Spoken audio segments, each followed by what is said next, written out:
बिस्मिल्लाहिर्रहमानिर्रहीम। इस वीडियो में मैं इस्लामिक बिलीफ्स को फ्रांसिस बेकन के साइंटिफिक मेथड के थ्रू किस तरह से रैशनलाइज किया जा सकता है डिस्कस करूंगा। फ्रांसिस बेकन जो कि इंग्लिश फिलोसफर थे और इनको father of the modern philosophy कहा जाता है। जो पहले फिलोसफर थे वो किस तरह से काम करते थे कि knowledge for the sake of knowledge. तो फ्रांसिस बेकन ने कहा कि आपकी थिंकिंग जो है वो साइंटिफिक वे में होनी चाहिए।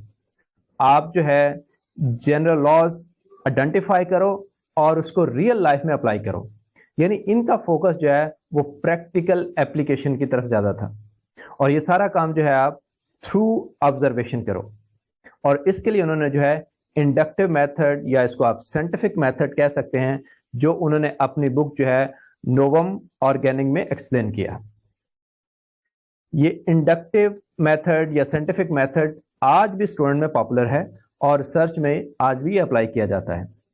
इसमें स्टूडेंट्स जो है वो फिनोमेना को ऑब्जर्व करते हैं, जो भी फैक्ट्स हैं उसको डिस्क्राइब करते हैं और डेटा और एविडेंस जो कलेक्ट हो रही होती है उसको प्रॉपरली टेबुलेट करते हैं और रिजल्ट्स को केयरफुली एग्जामिन करते हैं और उसे कॉज एंड इफेक्ट जो है वो आइडेंटिफाई कर लेते हैं।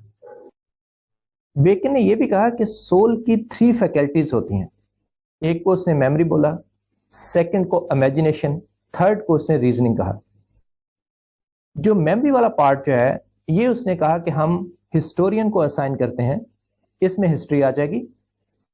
और इमेजिनेशन में पोएट्री और उसने रिलीजन को रखा कि जो भी मस्जिद में, मंदिर में, चर्च में जो भी बिलीफ्स रखना चाहें, फेथ रखना चाहें आप रख सकते हैं। और अगर किसी शायर की इमेजिनेशन अच्छी है तो उसकी पोएट्री भी अच्छी होगी। और ये थर्ड जो रीजनिंग है ये हमारा काम है, ये फिलॉसफी का काम है और इसको भी हम जो है scientific method of thinking through observation करेंगे। तो यहां पे बेकन ने रिलीजियस बिलीफ्स को इमेजिनेशन कंसिडर किया। अगर हम दूसरी तरफ कुरान को देखते हैं तो अल्लाह ताला कुरान में फरमाते हैं कि मैंने आपको सेंसरी एक्सपीरियंस के लिए फैकल्टीज भी दी हैं और फैकल्टी ऑफ रीजनिंग भी दी है, ताकि आप गौर व फिक्र करें और रियलिटी को अंडरस्टैंड करें और ट्रू पाथ आइडेंटिफाई करें। तो इसका मतलब है कि इस्लामिक बिलीफ जो है, इस्लामिक फेथ जो है ये ब्लाइंड नहीं है, ये रीजन ओरिएंटेड फेथ है। और इसकी मैंने एक सेपरेट वीडियो भी बनाई है जिसमें मैंने एक्सप्लेन किया है कि इस्लामिक फेथ जो है वो ब्लाइंड नहीं है, रीजन ओरिएंटेड फेथ है। और उसका लिंक जो है इस वीडियो की डिस्क्रिप्शन में अवेलेबल है। तो अब रिलीजन इस्लाम को अगर रीजनिंग के फैकल्टी के अंडर लेके आना है तो फिर इस्लामिक बिलीफ्स को जो है रैशनलाइज होना चाहिए, इस्लामिक बिलीफ को जो है वो जस्टिफाई होना चाहिए। अब हम इसको किस तरह से रैशनलाइज कर सकते हैं, यहां पे मैं कुछ आइडिया शेयर करता हूं ताकि हमारे जो है वो कॉलेज, यूनिवर्सिटी के स्टूडेंट्स जो हैं बेकन का जो है साइंटिफिक मेथड जो है, इंडक्टिव मेथड जो है, जो कि रिसर्च में पॉपुलर भी है, इसी को अप्लाई करके जो है इस्लामिक बिलीफ्स को जो है रैशनलाइज कर सकते हैं। अगर हम कुरान का मैसेज देखें तो अल्लाह फरमाता है कि मेरे पे ईमान लेके आओ और नेक अमल करो और उसका रिवार्ड क्या मिलेगा, अल्लाह की खुशनुदी, जन्नत मिलेगी। तो ये तो ऐसा एक्शन है और उसका कॉन्सिक्वेंसेस जो है, यानी एक्शन आपका दुनिया में है और उसका रिवार्ड जो है वो आखिरत में है। तो हमें कुरान और सुन्ना में ऐसे एक्शन और रिवार्ड सर्च करने होंगे, देखने पड़ेंगे कि जो कि एक्शन भी दुनिया में हो और उसके कॉन्सिक्वेंसेस जो है, उसका रिवार्ड भी दुनिया में हो, चाहे वो पार्शली हो चाहे वो फुली हो, ताकि हम जो है डेटा कलेक्ट कर सकें और जो है हम इस्लामिक बिलीफ्स को जो है जस्टिफाई कर सकें थ्रू इंडक्टिव मेथड। इसमें आपको जो है बहुत सारे ऐसे एक्शन और रिवार्ड जो कि दुनिया में ही हैं आपको उलमा कराम बता सकते हैं। यहां पे मैं कुछ हाईलाइट कर देता हूं ताकि उन पे भी रिसर्च हो सकती है और इन बिलीफ्स को जो है इनको रैशनलाइज किया जा सकता है। जैसे सूरा रात में अल्लाह ताला फरमाते हैं, आयत नंबर 28 है, जान लो कि अल्लाह ही के जिक्र से दिलों को इत्मीनान नसीब होता है।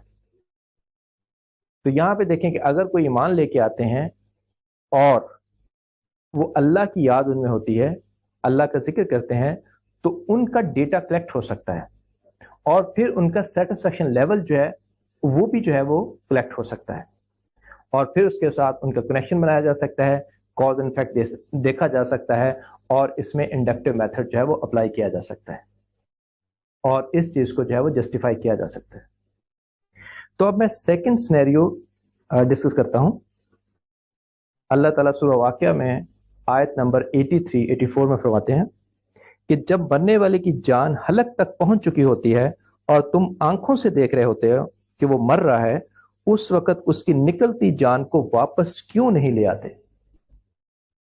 तो जब वक्त निज़ा आ जाता है, क्या डॉक्टर या कोई और मसीहा जो है, क्या उसकी जान जो है रिवर्स कर लेता है? अगर तो रिवर्स कर लेता है तो अल्लाह ताला के एक क्लेम जो है वो रॉन्ग हो जाएगा। अगर वो रिवर्स नहीं कर पाता है तो ये कुरान का क्लेम जो है, अल्लाह का क्लेम जो है वो ट्रू होगा। तो इसमें भी एविडेंस डेटा कलेक्ट हो सकता है और इसमें स्टडी हो सकती है, ठीक है, और इसको भी हम जो है वो इंडक्टिव मेथड में देख सकते हैं। तीसरा सिनेरियो जो है यहाँ पे मैं डिस्कस कर रहा हूँ, ये हदीस की किताब जो है तिरमिज़ी और अबू दाऊद से है, जिसमें रसूलुल्लाह सल्लल्लाहु अलैहि वसल्लम फरमाया, जुल्म सरकशी और कता रहमी ऐसे गुनाह हैं कि इनका जो है अजाब जो है या इनकी सजा जो है वो दुनिया में भी है और आखिरत में भी है। तो अगर जो है कता रहमी जो है देखा जाए तो पेरेंट्स का जो है वो सबसे अहम रिश्ता होता है। तो इसमें ऐसा हो सकता है कि हम ऐसी एविडेंस या ऐसा मुशाहदा कर सकते हैं या ऐसा डेटा कलेक्ट कर सकते हैं जिन लोगों ने अपने पेरेंट्स के साथ बुरा सलूक किया या कता रहमी की, ठीक है, या नाफरमानी की जो है उनकी जो है, ठीक है, तो ऐसा डेटा कलेक्ट हो सकता है और स्टडी हो सकती है कि उसके उन पे क्या कॉन्सिक्वेंसेस हुए, ठीक है। तो इस तरह के और बहुत सारे सिनेरियो जो है उलमा कराम बता सकते हैं कि कौन से ऐसे एक्शन हैं जिनके कॉन्सिक्वेंसेस या जिनके रिवार्ड जो है वो दुनिया में भी है, चाहे वो पार्शली हो चाहे फुली हो, ठीक है। तो उसको जो है वो इंडक्टिव मेथड साइंटिफिक वे में हम जो है वो चीज़ों को प्रूव कर सकते हैं और ये इस्लामिक बिलीफ जो है इनको हम रैशनलाइज कर सकते हैं। और अगर ये चीज़ें जो है जो दुनिया में कही हुई हैं और दुनिया में रिजल्ट आ रहे हैं वो प्रूव हो जाते हैं, तो इंशाल्लाह जो है जो अल्लाह ताला ने आखिरत में कहे हैं इंशाल्लाह वो भी उसी तरह से होंगे जैसे अल्लाह और उसके रसूल ने फरमा दिए हैं। तो इस वीडियो में मैंने कोशिश की है कि इस्लामिक बिलीफ को किस तरह से आप जो है रैशनलाइज कर सकते हैं साइंटिफिक मेथड जो है वो अप्लाई करने के साथ। Thank you for watching. आप मेरा चैनल सब्सक्राइब कर सकते हैं ताकि आप मेरी दूसरी वीडियो देख सकें।